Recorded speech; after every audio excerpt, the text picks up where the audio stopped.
बुजुर्ग थे दरवेश से, सादे से, वो आई साहब के पास अक्सर आया करते थे। तो थे बड़े सादे और थे बड़े नेक, पढ़े हुए नहीं थे। जाग रहे हैं आप हजरात?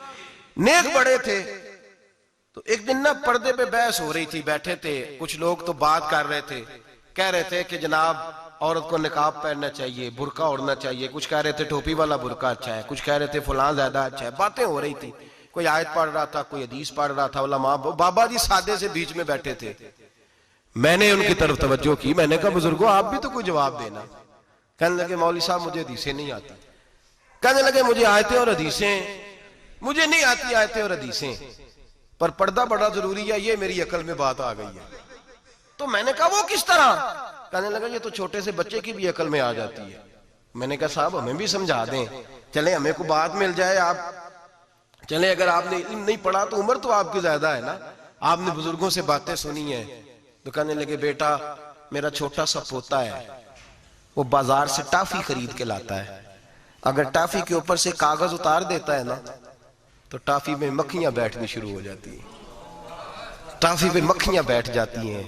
जब तक उसके ऊपर वो लिफाफा रहता है, कागज रहता है, उस पे मक्खियां, अल्लाह करे आपको समझ आए, अल्लाह करे आपको समझ आए, अल्लाह करे उस दरवेश की बोली टकरा जाए। कहने लगे जब तक तो उसके ऊपर कागज रहा तब तक उस पे मक्खियां, और जब उसके ऊपर से कागज उतर गया तो मक्खियां बैठ गई। कहने लगे 4 साल का मेरा पोता, मैंने मिन्नत कर दी कि खा लो। कहने लगा मैं नहीं खाता, इस पे मक्खियां बैठ गई हैं, मैं नहीं खाता, गंदी हो गई है, मैंने ये टाफी नहीं खानी। कहने लगे मैं बूढ़ा आदमी दोबारा दुकान पे गया, जद्दोजहद करके नई टाफी लाया, बेटे को कहा खा लो। अब उसने खाई। कहने लगे मुझे समझ में आ गई, जो बीबी पर्दा करेगी उस पे मक्खियां नहीं बैठेंगी, जो औरत पर्दा करेगी उस पे मक्खियां, और अगर उस पे मक्खियां बैठ गई तो फिर वो किसी के लिए काबिल कबूल है। और अगर पर्दे में छुपी रही, अगर पर्दे में छुपी रही, और भाई कीमती चीजों को गुलाब चढ़ते हैं।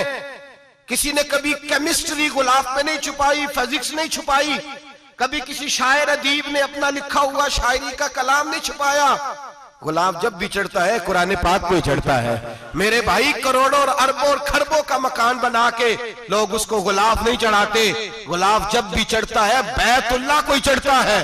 जो चीज कीमती होती है वो गुलाब पे होती है। मेरी बहनों, मेरी बेटियों, अगर तुम अपने आप को कीमती बनाना चाहती हो तो गुलाब में छुप जाओ, तुम्हारी कीमत बढ़ जाएगी, तुम्हारा वकार बढ़ जाएगा, तुम्हारी अजमत बढ़ जाएगी। मेरे हबीब ने फरमाया जितनी घर के अंदर रहोगी, दुनिया तो दुनिया रही, अल्लाह की नजर में तुम्हारी कीमत बढ़ जाएगी, रब करीम की निगाह में तुम्हारा वकार बढ़ जाएगा, अल्लाह की नजर में तुम्हारी अजमत बढ़ जाएगी। और जब औरत निकलती है, जब वो घर से निकलती है, मेरे हबीब करीम अलैहिस्सलाम ने फरमाया औरत छुपाने की चीज है, छुपाने की चीज है, छुपाने की, ये कीमती है, ये खजाना है, इसे छुपा के रखो। फरमाया जब ये घर से निकलती है, फरमाया और कोई देखे ना देखे, शैतान उसे देखता है, शैतान वसवसा अंदोजी करता है, शैतान उसे देखता है। और हबीब करीम सैयद आलम सल्लल्लाहु ताला अलैहि वसल्लम जब बात करते थे, जब लफ्ज बयान करते थे, मोहताज जुमले बोलते थे,